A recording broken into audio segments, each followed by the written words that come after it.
Għatin qari se noħdu mill-Ktieb tad-Deuteronomju, kapitlu 8.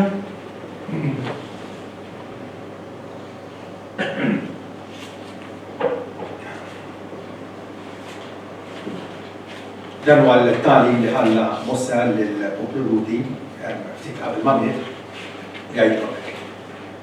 Wara li tkun kiet u xbajt, bierek lill-mulejala tiegħek għall-art tajba li tak. Ara ma tinsiex il-mulejala tiegħek. Billi ma tħares il-kmandamenti tiegħu, l-ordinanzi tiegħu, u l-istatuti tiegħu li jiena llum qiegħed nagħtik. Li wara li tkun kiet u xbajt u tkun bnejt djar sbieħ u ammart fihom, baqar u l-mrieħel tiegħek ikunu tkattru, il-fidda u d-deb tiegħek ikunu żdiedu. U kull ma ikun tkattar, qalbek ma tintrafax, u tinsa l-mulejala tiegħek li ħarġek mill-art tal-Eġittu mid-dar tal-Kasar. Mexxiek dak id-deżert kbir tal-biża li fih kien hemm sriep ħamin, sriep falenużi, u ekireb skorpjuni dak. Art nixfa bla ilma li ħarġlek l-ilma mill-blat tas-sniet. Li temmek fid-deżert bil-manna li missirietek ma kinux jafu bija biex jaksek u jġarbek biex imbagħad fl-aħħar jagħmlek il-ġid. U inti f'qalbek ħilti u l-qawwa ta' inti tagħmlu dal-ġid. Iżda ftakar fil-mulej Alla tiegħek għax hu jagħtik il-qawwa biex ikollok il-ġid u jwettaq l-għaqda tiegħu u l-patt tiegħu li ħalef lill-missirietek bħalma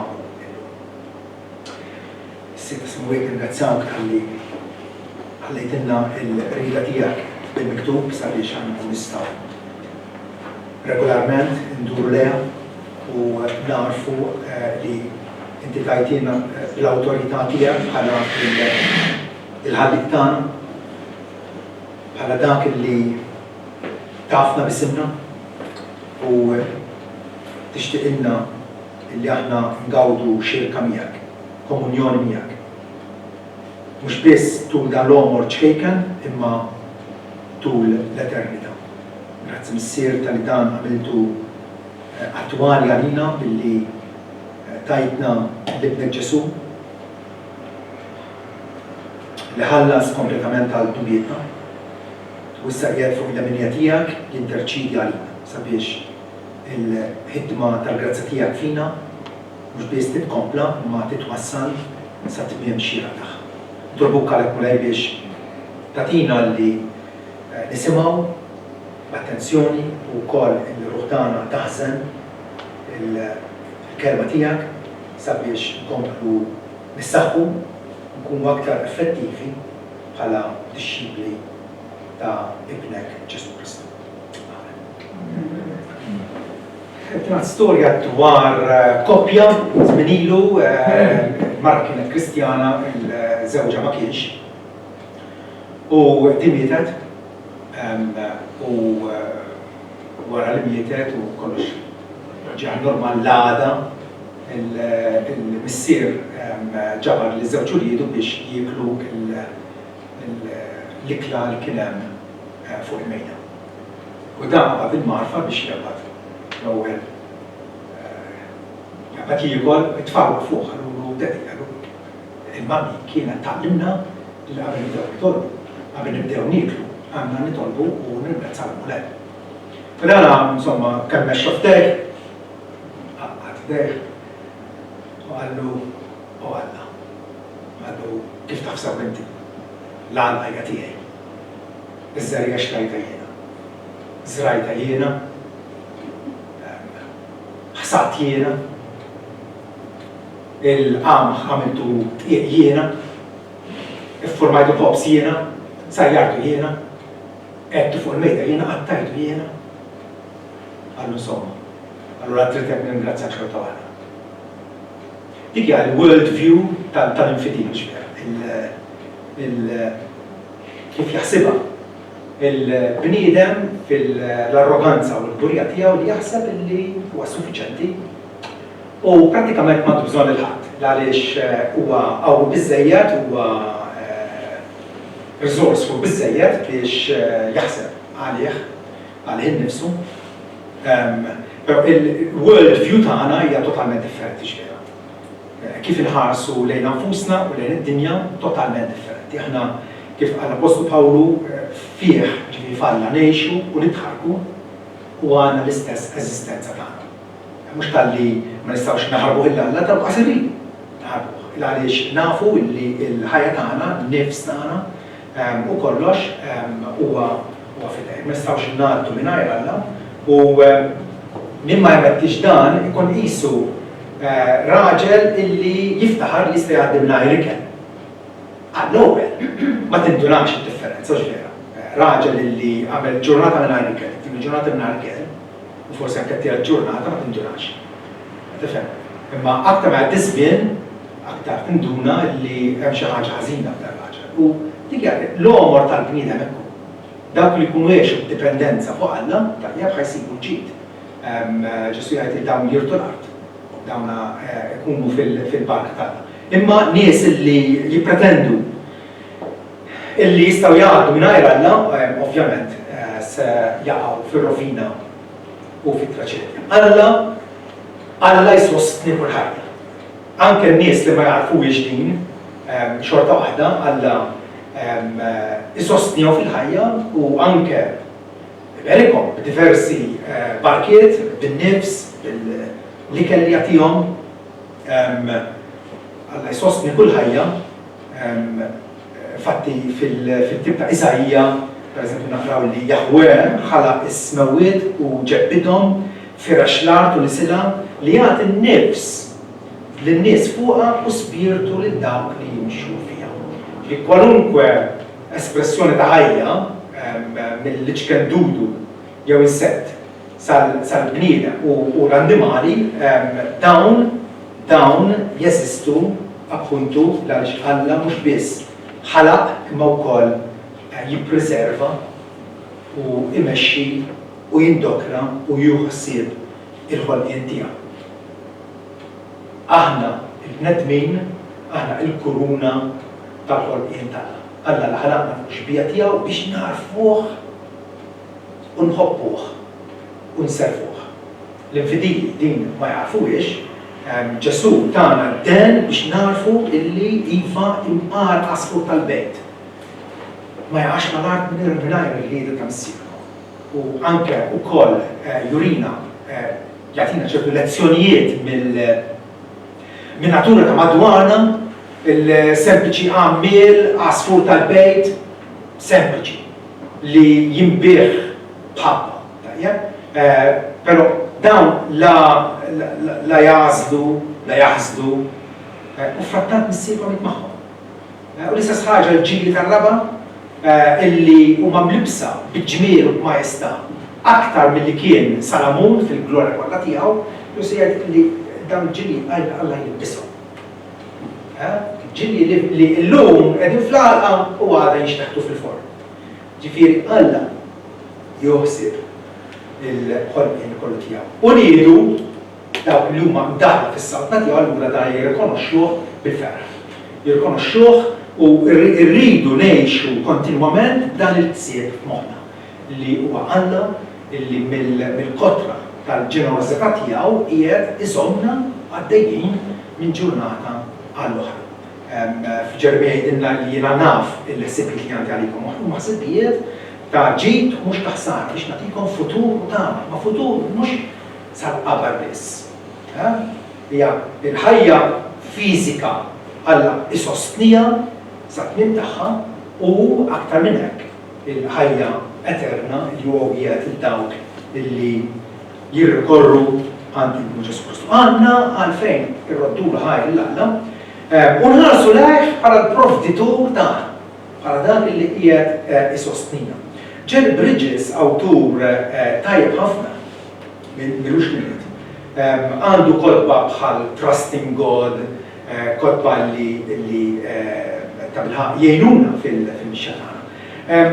Wieħed mill-kodba tiegħu jgħid meta nroddu ħajr l-Alla nkunu qed nirrikonoxxu, nkunu qed narfu ġifieri. Il-mulej fit-tjubija u l-fedeltà tiegħu provdielna u ħsiebna kemm fiżikament kif ukoll spiritwalment.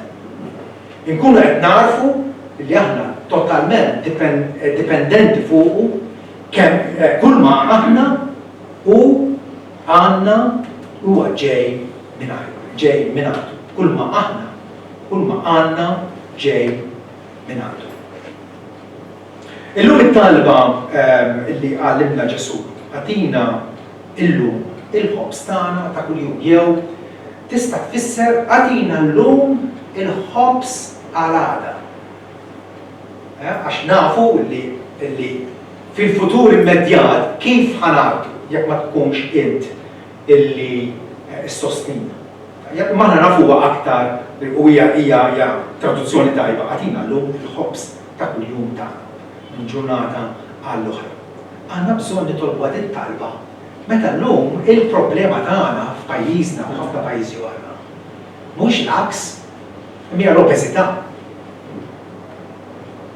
Vera, kważi ħan nitolbu il-Alla. Naqsilna l-ikel ħalli nkunu aktar b'saħħitna. Għandna bżonn nitolbu għad it-talba. Dit-talba tesprimi il-dipendenza tagħna fuq Alla. Għaliex il-ħobs huwa simbolu tas-sosten. Il-lut fi żmien Ġesu, l-staple food tagħhom il-ħobs, l-ikel normali li setgħu jakkwistaw u setgħu jaffordjaw kien il-ħobs. Il-ħobs xi biċċaħuta jew bis-sardin jew però kien ikel sempliċi. Il-laħam kien biss għas-sinjur. Aħna l-ħobs nikluh, imma meta nitkellmu dwar ikel jiġina f'moħħna elf oġġett ieħor, mbagħad jiġi f'moħħna l-ħobs. Il-ħobs huwa simbolu allura ta' kull ma għandna bżonn, kull ma hu neċessarju għal manteniment tal-ħajja fiżika tagħna. Allura il-ħobs, l-ikel, il-temp tajjeb, l-ilbies, il-saħħa fiżika tajjeb, l-Alla qegħdin nitolbuh biex dan immantinjomna. Li kuljum allura nersqu lejh u nitolbuh biex ibirkilna dawn l-logħtijiet, illi x'ħadna dawn l-logħtijiet xi ftit jew wisq jagħtihom il-kulħadd. Imqar lill-edewa tiegħu għaliex irallu Alla twajja. U Alla ta' provvidenza li bħala li mill-ġenerożità tiegħu ibirek anke lil dawk li jisħtuh jidaw bih ma jidux jafu bih. Alla xorta waħda jagħtihom l-ilma, l-ikel, l-ħwejjeġ, dar, familji, saħħa fiżika, mediċini. Aħna li nafuh nitolbuhomlu biex iberkilna dawn l-logħtijiet tiegħu, mhux sempliċement jagħtihomna, ma wkoll iberikomna, jiġifieri li ngħawduhom bħalli kieku qed nirċevuhom mill-preżenza tiegħu, mill-għana tat-tieba tiegħu lejna. U għandna konfidenza li Alla se jagħtina n-neċessarjajiet tagħna għaliex diġà provdielna il-vera ħobs illi niżel mis-sema. Mhux il-ħobs illi niġbruh mill-għalqa famna ta' frott, jew xejjex li nistgħu nsajruhom u nikluhom. Imma aħna qegħdin narraġunaw li la darba Alla diġà provdina l-ħobs ħaj niżel mis-sema. Ġesu qal biex kull min jiekol minnu jgħix għal dejjem, mhux tgħix sa 60, 70, 80 sena. Ġesu infatti jisħaq illi min ma jikolx ġismi u jixrob demmi ma għandu ebda ħajja fih. L-aktar għandek ħajja fiżika illi se tintemm. Allura la darba Alla diġà tagħna tal-ħobs, diġà ipprovdina għal neċessarjajiet vera tagħna, tar-ruħ tagħna. Illi kilna u nafu iva illi Ġesu Kristu għandna aċċettazzjoni quddiem Alla, għandna l-maħfra tiegħu u Ġesu stess jgħid jiena il-verità, jiena triq il-verità u l-ħajja ta' kull bniedem illi jmur għandu. Allura, aktar u aktar bil-konfidenza nitolbuh l-Alla biex jipprovdilna la darba tagħna l-ħobs essenzjali jipprovdina l-ħobs li għandna bżonn għal kuljum sakemm għadna f'din id-dinja. Ma meta nitolbu għat-talba, għatina llum il-ħobs tagħna kuljum, tajjeb, irridu nirrealizzaw illi qegħdin nistqarru, qegħdin nammettu qudiem Alla illi f'Adam li huwa prattikament missierna għaliex il-koll, ir-razza umana, il-koll ħarġet minn Adam u Eva. F'Adam bidnubna stess tlifna kull dritt għal kwalunkwe barka tagħna.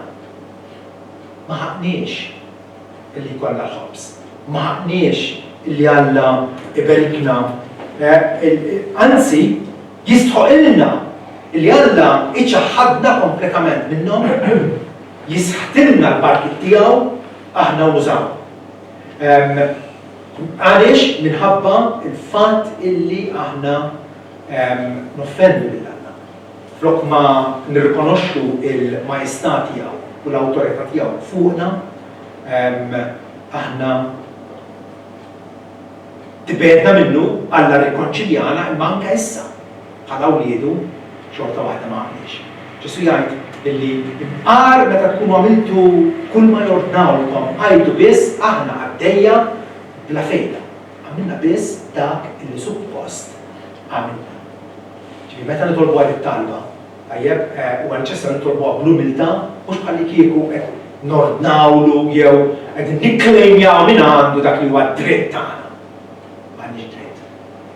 Infatti il-profeta Ġeremija jgħid il-ħażen tagħkom dan qalbu u d-nubietkom telfulkom ħwejjeġ tajbin. D-nubietkom telfulkom ħwejjeġ tajbin. Issa allura hija bi grazzja minn Alla, favur minn Alla li jagħtina dawn il-barkit tiegħu is-sosten tagħna minn ġurnata l-oħra. Ġifieri hawnhekk naraw kemm m'għandniex għalfejn imbarkmu ngergru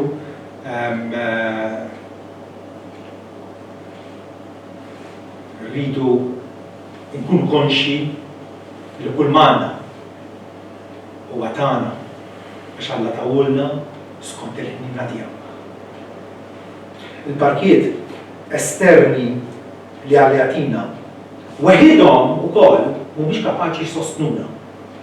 Mhux kapaċi jsostnuna. L-infidili jekk jaħsbu bħal dak ir-raġel tal-istorja illi deru li l-għaba kienet tiegħu u ż-żerrija xtraw u ħademu u kollox. Bħalli kieku m'għandi bżonn il-ħan. Il-Kristjan jaraf illi dawn il-barkiet esterni mhumiex kapaċi illi isostnuna, ma ngħixux bihom biss. Infatti fit-Deuteronomju Mosè jgħidilhom illi Alla għaksek u ġewħek u temmek il-manna li bija int ma kontx taf bija. U lanqas kienu jafu bija mis-sirjietek biex iġelek tkun taf illi il-bniedem ma jgħix bil-ħobs biss. Infatti it-talba tal-missierna diġà issa ilna nikkonsidrawha. L-ewwel tliet petizzjonijiet il-prijorità hija l-isem Alla, li sseħħ ir-rida tiegħu f'ħajjitna, illi tiġi s-saltna glorjuża ta' Kristu. Imbagħad induru għal bżonnijiet tagħna, bżonnijiet fiżiċi, imbagħad ħanaraw ukoll bżonnijiet tar-ruħ tagħna, għandna bżonn il-ħafra kontinwa t'Alla, u allura ħafrilna d-djun tagħna bħalma nafu minnu ħati għalina, u kif ukoll biex Alla jipproteġġina mill-ħażen. Imma hawnhekk irridu nirrealizzaw il-bniedem ma jgħix bil-ħobs biss. Din hija l-attitudni tal-infidel. Illi jaħseb illi sakemm għandu kont il-bank, sakemm għandu dar u karozza u s-saħħa fiżika, għax l-ewwel is-saħħa vera, l-ewwel is-saħħa. Huma qegħdin jagħmlu lil infushom għall-lat tagħhom infushom mingħajr ma jirrealizzaw. Il-bniedem ma jgħix bil-ħobs biss, ma nafx jgħix iżjed. Kull kelma li toħroġ minn fuq minn mulej jgħix il-bniedem. U Alla mhux biss jagħtina l-ħobs ta' tqiq imma jagħtina l-ħobs li bih ngħixu għal tul l-eternità. Jienu għal ħobs tal-ħajja, min jiekol minni jgħix għal-dinja. Fi kliem ieħor min jemmen fija għandu l-ħajja eterna. Alla jatina da kollu. Irridu kon nirrealizzaw illi meta nitolbu għed ibdalna, qegħdin ngħidu illi ma nimmeritaw ebda barka minn Alla. U għalhekk nitolbuh. Biex skont ir-rida tiegħu, skont ir-rida sofrana tiegħu jatina kif jidhirlu l-aħjar, meta l-aħjar skont il-fema u l-erf tiegħu. Ma jekk naraw mqar il-patriarka Ġakob, meta iżelura lejn il-Kanan, wara li kien għadda xi 20 sena ma' tzijuh. U żewweġ il-Lija, imbagħad iżżewweġ ukoll il-Rakela, tajjeb, u kellu familja kbira. Hawnhekk mal-frontiera tal-Kanan qiegħed jitolbu lil Alla u jgħidlu u Alla ta' missieri Abraham. U Alla ta' missieri Iżak, il-mulej li qed li erġa' mur fardek u għand rabatek. U jien nagħmilek il-ġid. Jien ma jistħoqlix l-iżgħar ħniena tiegħek. Embla l-umiltà tal-qalb. Ġakob għadda minn kors ta' umiljazzjoni. Meta kien msiefer emigrat fil-Mesopotamja. Alla taħ kors spirituali tajjeb ħafna. U għawek qed jirrealizza jien ma jistħoqlix l-iżgħar ħniena tiegħek u s-sewwa tiegħek li inti għamilt mal-qaddej tiegħek għax bla sluġ tiegħek għaddej dal-Ġordan u issa sirt żewġ qasmiet. Meta ħarab minn ħuh Eżaw kull ma ħamjaw kellu għasluġ. Kellu maslu. U issa ġej lura familja kbira, ħafna ġid, ħafna mrieħ. Għajt jgħallu mulej, dan li għandi ma jistolli, ma nimmeritax ċertament. Il-bniedem infidil b'kontrast jidirlu illi u kapaċi ifendi għal-rasu. Il-gburija illi toqtol spiritualment nies aktar minn kwalunkwe dnub ieħor. Il-gburija. Illi aħna jidrilna illi ma nabżon xejn u ħadd. Imma jiena nagħti. Il-Sultan Nebukadnezzar, smajtu bieħda, il-famuż Sultan illi bena lil-Babilonja u għamilha belt mill-laqma, belt lussuża, belt xamplata, fil-għana, fil-kumdità, fil-tip ta' binjiet li kellhom, the hanging gardens of Babylon, tiftakruhom vera, li x'kienu kapaċi jagħmlu bl-arkitettura tagħhom. U darba kien fuq is-setaħ tal-palazz tiegħu. U jgħid li hawnhekk jgħid li 12 xahar wara kien miexi fuq il-bejt tal-palazz reali tal-Babilonja. U s-Sultan qatt jaħseb qal. X'qatt jaħseb? Għal meta tkun waħdek fuq bejt fuq xi x'taħseb. Din mhix Babel il-kbira li jien bnejt bħala dar ta' slaten bil-qawwa kbira tiegħi u għal-ġiet tal-Majestà tiegħi f'taħir. Dak il-ħin meta l-kelma kienet għadha fuq fom is-Sultan ġileha mis-sema u jgħid u Sultan Nebukadnezzar kuna fil-istalba tiegħek minn għandek. Nebukadnezzar infatti kellhom joħorġuh fil-foresta u għamel sena jgħix qisu bima. Alla ħadlu il-fakultà tar-raġuni. Fl-aħħar irrealizzaw li mingħajr Alla ma nagħtux. L-arroganza tal-bniedem kontra Alla hija xi ħaġa inkredibbli. Inkredibbli. Meta nitolbu din talba allura, għadina llum il-ħobża tagħna kuljum, qegħdin ngħidu li wkoll għandna ħabta nixtiequhom il-ħwejjeġ li għandna bżonn, però nixtiequhom ukoll b'mod illeċitu. Ħafna drabi il-bniedem flok ma jaħdem onestament għall-ħobż tiegħu jisraq, jisfrutta, jkun inġust, jisraq, vera? U għandna ħabta dik il-ħaġa illi nagħmluha. Fil-tib ta' Ġeremija għal darb'oħra kapitlu 6 vers 13 jgħidilna għax mill-iżgħar sal-ikbar fostkom kollha huma mmogħtijin għal ilieħ. u mill-profeta Arsa l-Qassis kollha jagħmlu l-qerd. Fiex kapaċi tera soċjetà tera illi kulħadd difendi għal rasu u ħsibu biex jirfes ras ħaddieħor basta insir sinjurien. Dit-talba turina il-post tagħna quddiem Alla li aħna dipendenti fuq. U meta aħna nafġu għalina nfusna, ovvjament maħna se naslu kien. Allura nappellaw lill-Alla, l-Alla tas-sema, sabiex aħna nfusna kif ukoll ħaddieħor, għax infatti dejjem hija plural, għatina, mhux għatini, għatina, il-kol kemm aħna, illi nitalmu niddependu fuq il-provvidenza tiegħu minn ġurnata l-oħra fl-użu tal-mezzi leċiti. Alla tagħna mezzi leċiti, mezzi tajbin li jippretendi li aħna nużaw. Mela jekk Alla tagħtik is-saħħa, jippretendi minnek li inti taħdem. Alla għamel bniedem ħaddiem. Adam imqar qabel ma dineb, tajjeb Alla ordnalu biex juħsib il-ġnien fl-Eden. Tajjeb, u il-mandamenti xejdilna, 6 jiem għandek taħdem, tagħmel ix-xogħol kollu tiegħek, is-saba' jum strieħ. Ma 6 jiem għandek taħdem, għaliex il-bniedem isib it-twettiq tiegħu fix-xogħol li jagħmel, fil-ħidma li jagħti, fis-servizz li jagħti l-ħaddieħor.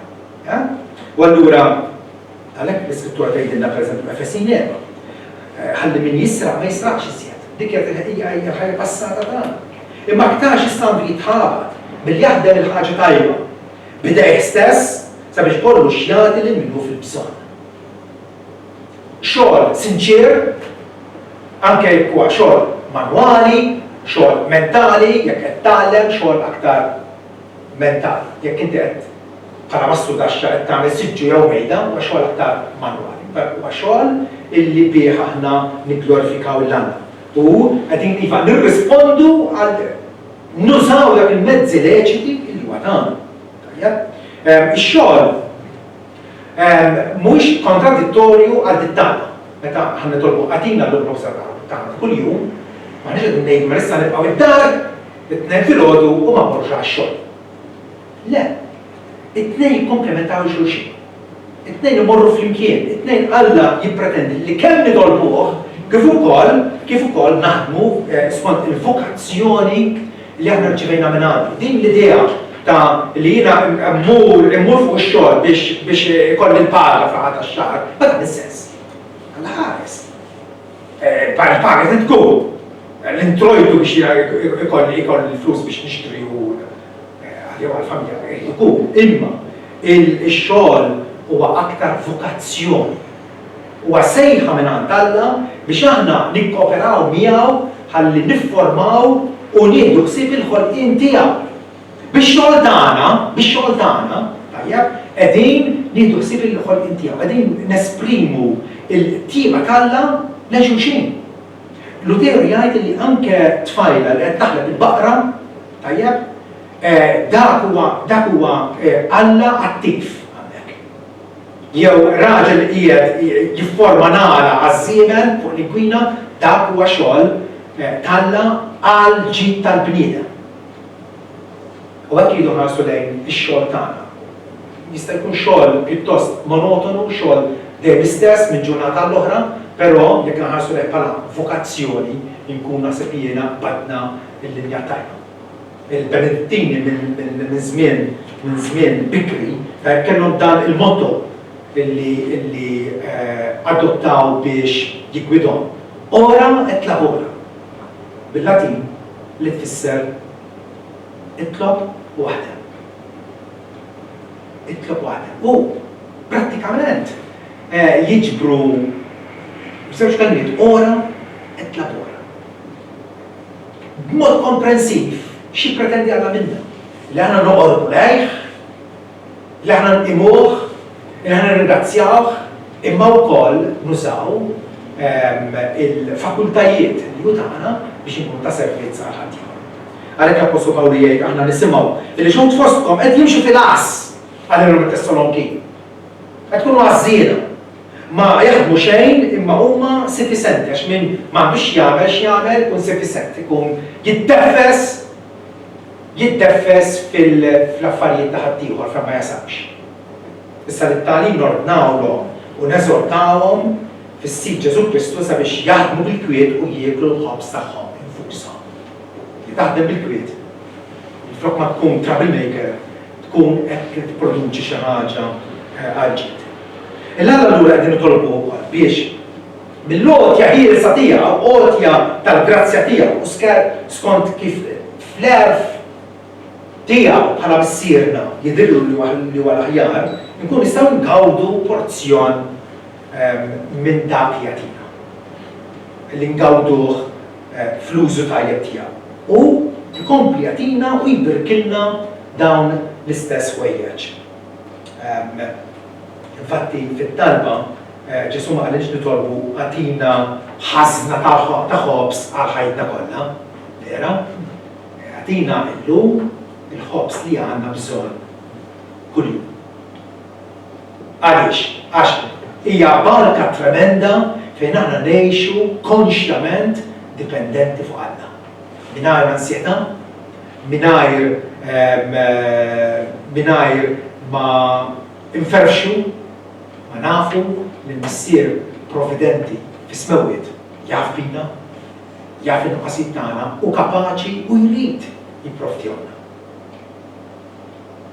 Qegħdin nitolbu wkoll biex anke b'dak li jagħtina nkunu kuntenti bih. Mhux nirċievu u mbagħad mhux rota waħda, imma nkunu grati lejn Alla ġenerus. Nkunu grati lejn.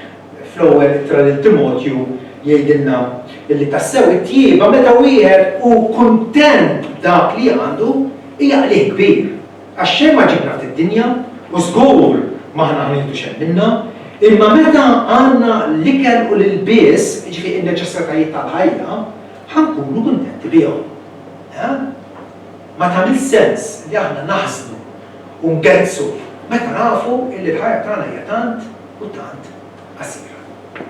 Meta nifdaw f'Alla nkunu qegħdin tabilħa u naraw. Fl-istess ħin ukoll l-Alla qegħdin nitolbuh skont l-għarf tiegħu biex jekk hemm bżonn iċaħħadna anke bin-neċessitajiet tal-ħajja. Anke iċaħħadna minnhom. Il-ktieb tal-Proverbi hemm agur illi għandu talba sabiħa ħafna u tot ħafna għalina, kapitlu 30 vers 8. L-Alla jitolbu hekk żewġ ħwejjeġ tlabt minn għandek. La tiċħadhom lix qabel il-mut. Biegħed minni l-fruqa u l-gidel. Dik waħda. It-tien. La tagħtinix la faqar u lanqas rikkezzi. La rid ikun fqir ħafna li murid tagħna. U laqas irid ikun sinjur li jkollu bil-flus bla sens. Għatini niekol l-ikel li hu seri. Li ma nixbax u nixbdek u ngħid min hu l-mulej. Li ma niftaqarx u nisraq u nkasbar isem Alla tiegħi. Il-fqir estrem u s-sinjur estrem jgħixu f'periklu kbir. Il-fqir illi jisraq u allura jiddiżonora l-isem tal-Alla. U s-sinjur illi jinsa lill-Alla għax hekk m'għandix bżonn lill-Alla. Għalhekk Mosè wissihom lill-Luk, għallhom meta intom titlu fl-art li l-mura ħajtikom, u ħatibnu djar, u ħajkolkom il-fidda u d-deb u l-brieħa tagħkom, għodu attenti li qalbkom ma tintrafax u tinsew lill-mulejja tiegħek. Il-mulejja tiegħek illi lejn titħares, l nitħarġek hu mid-dar tal-jasar. Daħlek hu fl-art li tnixxi ħalek u għasel, u hu jkompli wedek illi attwalment juħsibek. U allura din it-talba għatina l-ħobs tagħna. Qegħdin nesprimu l-afdar tagħna f'Alla. Li aħna għandna fiduċja f'Alla. Għandna fiduċja u wkoll ninsabu grati għal kull ma jagħtina Alla. Ninsabu dipendenti fuqu, u allura aħna nesprimu rikonoxximent leh. Nafu li aħna dgħajfin fina nfusna, imma allura qegħdin nħarsu lejn Alla omnipotenti, Alla l-qawwi biex isaħħaħna.